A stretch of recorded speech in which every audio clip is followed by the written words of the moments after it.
Alors, Gus Van Sant, c'est sûr, il est né en 1952, donc il appartient pas du tout stricto sensu, et pas du tout même au sens large à la Beat Generation. La Beat Generation était déjà très active une décennie avant et produisait des livres, donc c'est quelqu'un qui n'est pas de la même génération.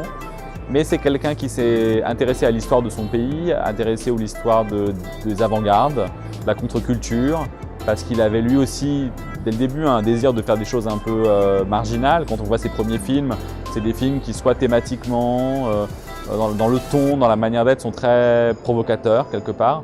Doucement provocateurs, je veux dire, provoque pas, il perturbe pas, mais il met quand même le spectateur dans une position un peu de rencontre avec un objet inédit. Et donc en ça, c'est vrai que ça ressemble un peu à ce qu'a été la Beat Generation, qui est aussi un mouvement qui est à la fois artistique, cinématographique, poétique, qui est aussi très divers, comme lui pouvait déjà à l'époque, je pense, être très divers dans ses pratiques. Donc je pense qu'il s'est beaucoup identifié à eux et il a cherché à rencontrer, et aussi par hasard, il a fini par rencontrer des membres de ce mouvement-là. Et je pense qu'il s'est, sans le formuler lui-même, vécu comme un fils spirituel de ce mouvement. Et donc il a fréquenté Allen Ginsberg, il a fréquenté William Burroughs, il a fréquenté Ken Kesey, il a fréquenté beaucoup de gens qui étaient liés à la Beat Generation. Et puis Walt Curtis, qui a été l'auteur de Mala Noche, qui est un poète de Portland, mais qui était aussi affilié de manière un peu lointaine à la Beat Generation. Donc il les a fréquentés et puis il a aussi finalement travaillé avec eux.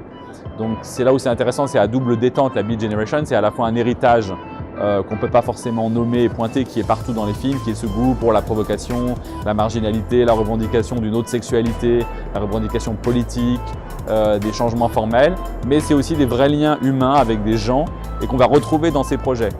Dans l'expo, on se focalise beaucoup sur William Burroughs, parce que William Burroughs, il apparaît dans Drugstore Cowboy, le fameux film qui a fait connaître Gus Van Sant en Europe, avec Matt Dillon, qui est un film sur une bande de drogués ou de toxicomanes qui braquent des pharmacies pour avoir de la drogue.